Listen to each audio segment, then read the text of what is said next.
Welcome to the Manic podcast, where we respect fashion's past, analyze fashion's present, and get excited about fashion's future. I'm Liberty Gaither, founder and creative principal of fashion media company Manic.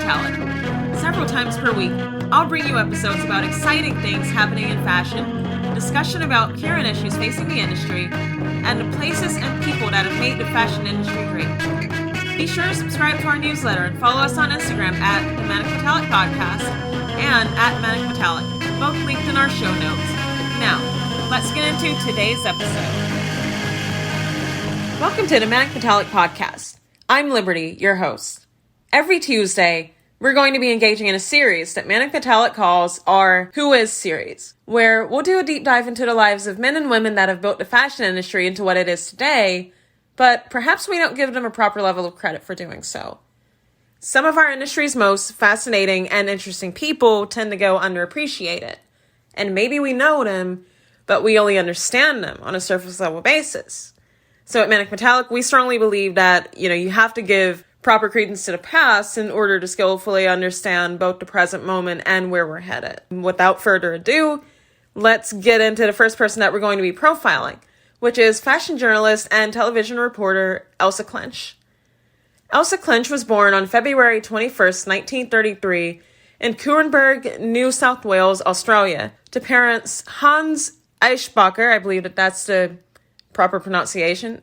If it's not, apologize, and Mary Margaret Eichbacher.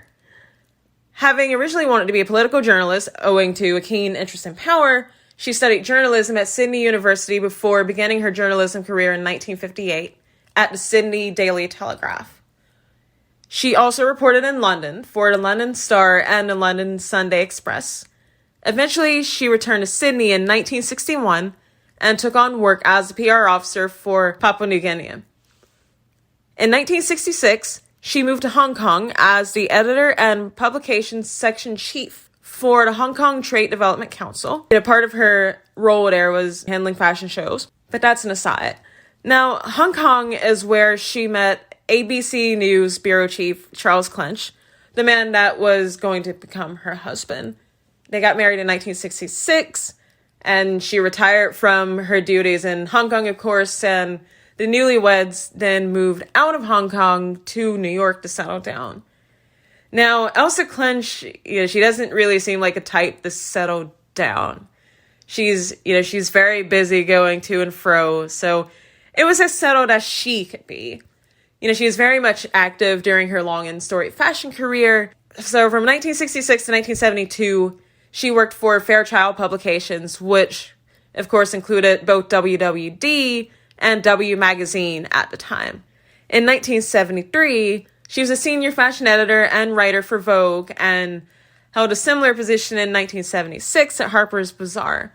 So you can see right there, having worked for Fairchild, W and WWD, having worked for Harper's Bazaar and Vogue magazine, like all of these different publications that we see as being at the top of the food chain in the fashion industry, that she had a really impressive background before even hitting the airwaves with CNN. So she was actually with CNN for 21 really long years. She was the intrepid host of Style with Elsa Klensch. It started in 1980 during CNN's inception as a company. So her show actually debuted on air the same day that CNN debuted on air. So CNN and Elsa Klensch were like two peas in a pod. Now, Style with Elsa Klensch was the first regularly scheduled U.S. program on television solely dedicated to just fashion, design, and beauty. The show, which it aired 5 daily segments and a 30-minute show each weekend, it saw her frequently traveling back and forth to all kinds of fashion capitals, places like Milan and Paris, but she also went to lesser-known fashion capitals such as Moscow and Beijing to report on their fashion industries, and that's something that, with us at Manic Metallic having created an entire ebook devoted specifically to alternative fashion capitals, 20 different cities, we talked about in the last podcast, we really appreciate the fact that you've got this world-class fashion journalist that, she's taken over the airwaves in the United States and really the world. I mean, her show had tens of millions of viewers worldwide. The fact that she saw it fit to basically give the fashion industries and all of these other cities that weren't getting as much attention, again, as like a New York, a London, Milan, and Paris was, I think, a fantastic thing to do. She didn't slow down her pace at all until her show ended at the beginning of 2001. And she would, from my research, travel about, 4 to 5 months out of the year, which is amazing. I mean, especially, she's married, she's traveling this much, and, her husband would travel with her oftentimes. And I don't know, I love traveling. My fiance loves traveling. I mean, I think that it's a nice dream to basically have your partner, but also be able to see the world as much as she did and to engage in fashion at the level that she did. Now, in terms of her departure from Style with Elsa Klensch in CNN, at CNN in 2001, there was a bit of controversy around the time that it happened. Because at the time, CNN, who was owned by Time Warner, was... Time Warner was merging with AOL at the time. It was a huge business deal back then to the tune of hundreds of millions of dollars. That's what it was worth. And when that deal happened, AOL Time Warner cut tons of jobs. Of course, some of those included workers at CNN that had been there for a really long time. And so people were speculating, was Elsa Klensch a victim of the AOL Time Warner merger? What happened? Did she quit herself? And so this is what she had to say. It's a quote out of a New York Times article that I took a look at, dated February 2001. They had talked to her directly after it happened. So this is what she said. Quote, "There were corporate changes. It was a good time to go," end quote, she says. And here's another quote. "I'm nowhere yet. I always said that I'd stay at CNN for 20 years, see out the millennium, and then find something else. Anything but retirement. I'm so tied up with fashion and design, it almost seems impossible to live without it. It has consumed my life."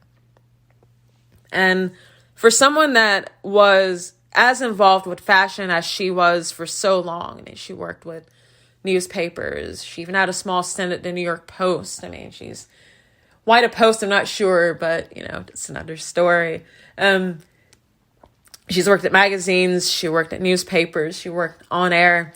If you've been involved with something for so long, just think, if you're suddenly waking up and it's no longer there, it's going to be kind of hard to just let it go. And so, I can completely relate. If I were to wake up one day and suddenly there was no more fashion industry, I'm good at other things, but it would be hard. What would I do in the immediate? So I think that that's what she had going through her mind. And of course, she ended up working on other projects that we'll get to later on in this podcast. Style with Elsa Klensch was so successful at the time that it was on television.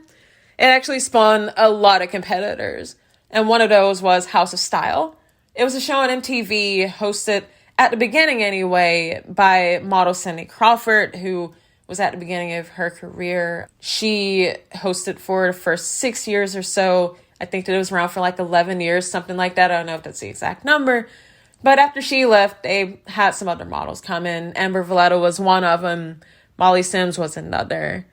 But they weren't covering the same angle of the fashion industry as Style with Elsa Klensch was.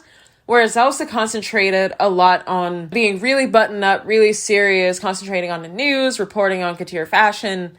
A lot of what House of Style did was focus on models and the modeling industry and, personality surrounding that. So they weren't really the same. And if you want what's best for the fashion industry, you have to realize that you don't have to be the only one. There's room for everyone in some capacity. We can all do our part to help to make the industry a better place. And that's something that Elsa actually alluded to in a couple of the interviews that I read when I was researching for the podcast. Now, Elsa Klensch actually received a ton of awards and just like being honored throughout her career.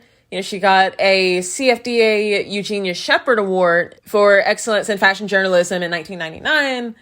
She got an FGI Superstar Award in 96.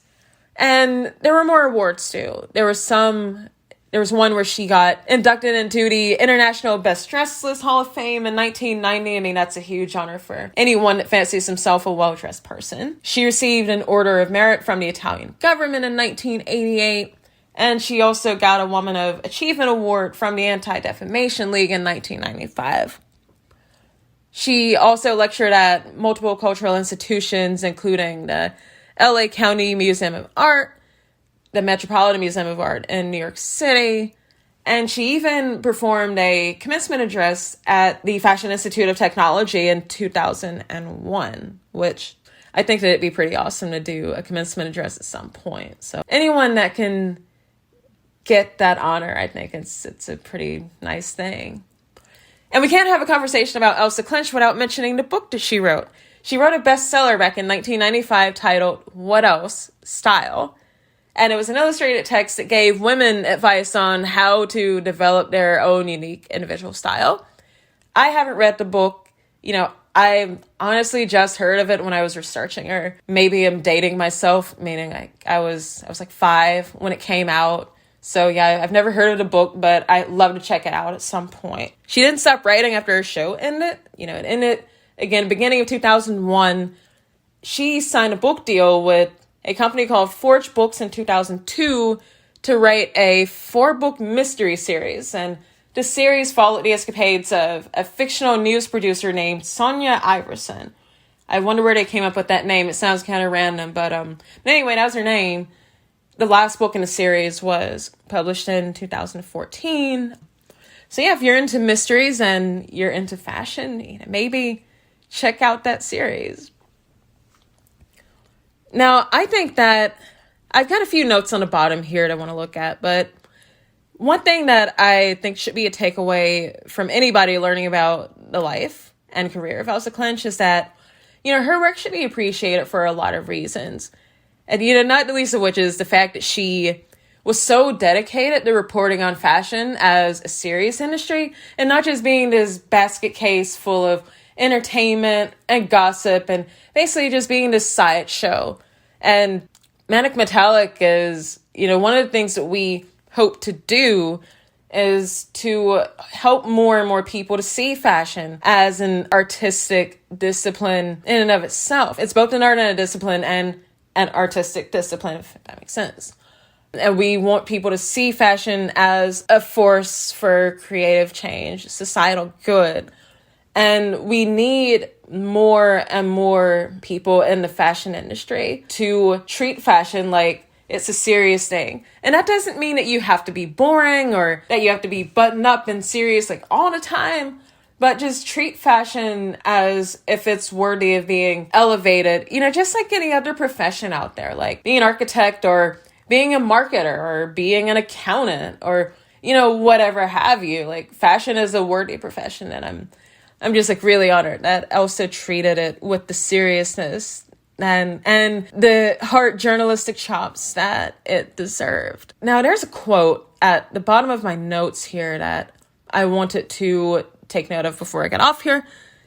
And yeah, I figured it'd be something good to end on. It was an interview that she did with the New York Observer in 2001. And she was talking about the state of the fashion industry. Now, of course, this was about 4 to 5 months, I think, after her position with Style with Elsa Klensch had ended. This is the quote from the newspaper. Still, Mrs. Klensch acknowledges that her business has changed, and not necessarily for the better. Whereas she brought a journalist's serious eye to fashion, many of her successors are bubbly chatterboxes with great teeth, but little expertise. Much of today's fashion television consists of flashy segments filled with throbbing beats and quirky camera angles, making it virtually indistinguishable from a Missy Elliott video, By contrast, the comparably staged style looked like the McNeil-Lehrer NewsHour. Mrs. Klensch is unashamed. I don't think that fashion needs another thing like celebrities or supermodels to hang the story on, she said. I sound like a snob saying this, but when I came to fashion, I came with a really great background. John Fairchild, that was a publisher and editor-in-chief of WWD. June Weir, she worked at WWD and W. Grace Marabella, Vogue, of course. Polly Mellon, Harper's Bazaar and Vogue. I worked with all of those people. I knew one hell of a lot about fashion, so my reports were more in-depth because I really understood. I used to sit in Jeffrey Bean's studio and watch him fit and go through the fabrics, look at the new things. Not many of the people who are covering fashion today have had that opportunity.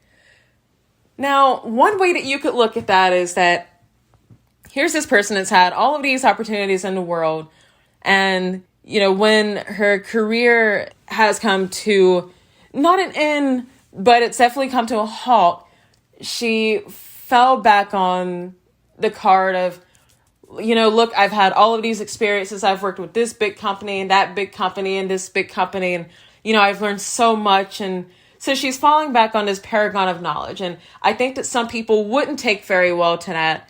And, even she admitted, I sound like a snob in saying this. But, however you take it, what it does show is that she takes pride in having like a high level of knowledge and knowing how to do her job and being thorough and understanding fashion and design and the references that come along with being a good journalist and being able to just do your job. I mean, it's as simple as that, being able to do your job and help to expose more people to fashion and to make it as accessible to as many people as possible, which I think that fashion needs to stop being like this closed off, gated community. And I think that what she did with style with Elsa Klensch was that she brought fashion, and not just any old fashion, she brought high fashion to the masses, which I think is being able to do that without devolving into sheer fashion entertainment. It's really hard for anyone to do. It's a fine line, to be sure. So yeah, I feel like Manic Metallic, actually, in our philosophy, I feel like we owe a decent amount to Elsa Klensch's legacy. So yep, I hope that you got to take a lot away from this. I actually learned a lot about Elsa Klensch that I didn't know myself. We put a lot of references in the show notes here so that if you want to go and do a bit more research yourself, you can do so. And, I highly recommend going and just taking a look online, take a look on YouTube, watch some old episodes of Style with Elsa Klensch, and you'll see what makes this woman so great at what she did and what makes her legacy and what she did in the fashion industry just so tough to beat. So yep, again, I hope you got a lot out of this. Tomorrow, what we're going to be talking about is an article I'm going to be working on. Every Wednesday is going to be a day where we just dive deeper into the article that Manic Metallic is working on for the Wednesday release. And then, every Thursday we'll be working on a different Instagram series, which I'll get more to you about that in a couple of days. Friday is going to be either an article day or an interview day. We'll possibly interview someone depending on if we have anyone on the site.